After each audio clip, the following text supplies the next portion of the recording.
Hi everyone, Ron Crider reporting for duty. As you can tell, I'm back in the saddle again. I'm back in Vero Beach. It's good to be back here. I can give you a quick weather report. Some clouds this evening will give way to mainly clear skies overnight, low about 55 degrees tonight. And then tomorrow, partly cloudy skies, high about 76 and a low of about 54.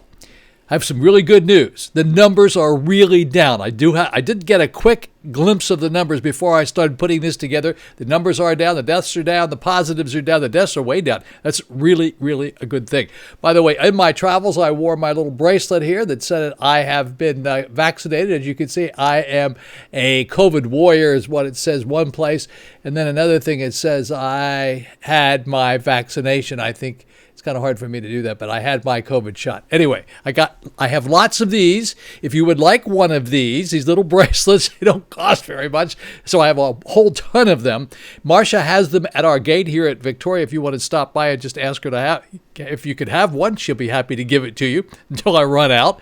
So good news about the numbers today. The numbers are down. Good news about the weather. There's no rain in our forecast for today. And I can tell you I have a couple of little short videos coming up here. This one is on from the CDC about travel guidelines for fully vaccinated people. A couple of guidelines there for that. And then something about another little short video on travel records regarding this little a piece of paper that you got whenever you got vaccinated and some things that you need to know about that. So it's going to become a very important item. Most obviously, it's becoming a real item of contention right now as to whether restaurants can tell you that you can't come in unless you can show a vaccination card, but you're going to have to show a vaccination card to fly in some airplanes. It's crazy. I mean, here we go again down this strange path where everybody's choosing up sides. Really, really weird. I'm going to try to get through all of this very quickly today. We're only into this thing right now for about 2 minutes and 30 seconds, and we'll do the little short videos. I'll give you the numbers, and we'll be out of here today. Okay, have a really blessed Easter Sunday, the rest of Easter Sunday. I'll see you back here on Monday. Back in a flash. Vaccine rollout continues. The CDC released new guidelines Friday for those who are fully vaccinated and looking to travel, just in time for the Easter weekend. Today, Local 10 looked at what those travelers are facing as they head out. Local 10's Roy Ramos is live at Fort Lauderdale Hollywood International Airport with all of the details. Roy. Sanella, and the CDC will no longer require domestic travelers or travelers leaving the U.S. to get that COVID-19 test if they have been vaccinated. As you all may already know, there are many residents here in the state of Florida that still have yet to receive that vaccination. Well, Governor Ron DeSantis says that is not something he will mandate. For international travel, fully vaccinated people do not need to get a COVID-19 test before they leave the United States unless it is required by their international destination. The Center for Disease Control announcing changes to travel restrictions leading into Easter Sunday.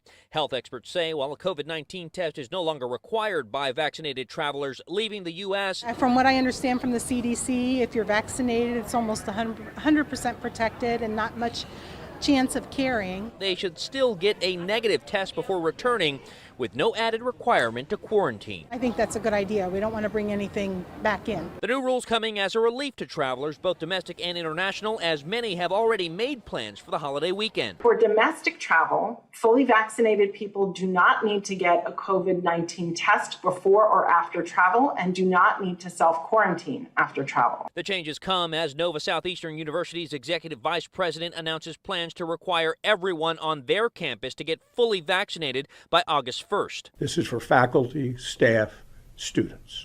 And we believe that this is the best and the safest path forward. But the mandate is not sitting well with Florida Governor Ron DeSantis, who signed an executive order banning so-called vaccine passports. We will not have COVID vaccines mandated in Florida. And while many people still have yet to receive the vaccine, the CDC is encouraging everyone to wear their masks, wash their hands, and refrain from gathering in large crowds. For now, here at FLL, Roy Ramos, Local 10 News. There's a big debate now that more and more people are getting the COVID-19 vaccination. Should agencies develop an official way to standardize how to prove you got the shot? Now, for context, 29% of everyone in North Carolina is at least partially vaccinated. So now a lot of attention is on the vaccination record card provided by the CDC, which shows which shot you got, where, and when. But the problem is these cards are easy to fake, and some people are doing just that and making money. This past week, our 2 Wants to Know team told you North Carolina's Attorney General is leading the fight against blank forgeable vaccine record cards. If anybody out there sees anyone selling these cards, whether it's on the internet or anywhere else, let my office know, because it's a violation of state law, purporting to be from the CDC if you are not the CDC. Beyond the CDC's simple handwritten card, there is no widely accepted official proof of vaccination across the U.S. or in North Carolina, which some have called a vaccine passport. Now, this matters because the CDC announced just a few days ago fully vaccinated people can travel within the country without quarantining or getting COVID testing, just as long as they wear a mask. This past Wednesday, Governor Cooper said his administration was having discussions about possibly creating vaccine passports in our state. In New York, a government-sponsored vaccine passport called Excelsior Pass is being rolled out. The smartphone app shows whether someone has been vaccinated or recently tested negative for COVID-19. And a small number of businesses are starting to require vaccination. For instance, Royal Caribbean's cruises this summer. The cruise line says it will accept the CDC's paper card as proof. Baseball teams like the New York Mets, New York Yankees, and San Francisco Giants will require proof of vaccination or proof of a recent negative COVID test to enter their stadiums. But opposition is growing. Yesterday, in an executive order, Florida Governor Ron DeSantis banned businesses from requiring customers show proof of vaccination to get service. We're not going to support any idea of a vaccine passport in Florida. The idea that you should have to show that to be able to participate in normal activity, like going to a football game or a movie theater or any of that, certainly for government to force you, that's something that's not acceptable. Overall, supporters say this passport could ensure a safe, organized return to group events and travel. Opponents say it's an intrusion into people's personal choices and could discriminate against certain groups. For now, it remains to be seen exactly how the U.S. and North Carolina will approach proof of vaccination and so-called vaccine passports. Howdy folks, here we are in the numbers department. It's Sunday, April the 4th. I do have the numbers here, and I told you they were looking really good. There's only one place we have red on the screen, and I'll show you where that is. You can see it over here on the right. Let's start out with the number of deaths. Look at this. We're down under 23 new deaths in the past 24 hours for the entire state of Florida. 41 down from yesterday, and yesterday we were 64. Positives, 4,794. That's down by 1,223. Yesterday, we were over 6,000. Now we're under 5,000. That's a very good thing. Checking out these positives over here, this is not the good thing. This is the positivity rate for the entire state. It was 6.3 yesterday. Today, it's 7.02. Not a good thing. This has to be under 5%. So we don't like the looks of that. However, that's sort of a numerical thing, so I'm not as concerned about that right this minute as I am getting these deaths down and keeping these deaths down. Alrighty, folks, let's take a look at the new vaccinations. 91,631 in the past 24 hours for the entire state of Florida. So far, Florida has vaccinated 6,299,639. Alrighty, how about Dade and Broward counties? Dade County first, 17 new deaths to report in the past 24 hours, 1,128 new positives. They vaccinated 14,568 people in the past 24 hours. In Broward County, that's Fort Lauderdale, 2 new deaths to report, 720 new positives. We'll go over here and take a look at the vaccinations, 9,758 for Broward County, that's Fort Lauderdale. Look at this, all these 0 deaths down here.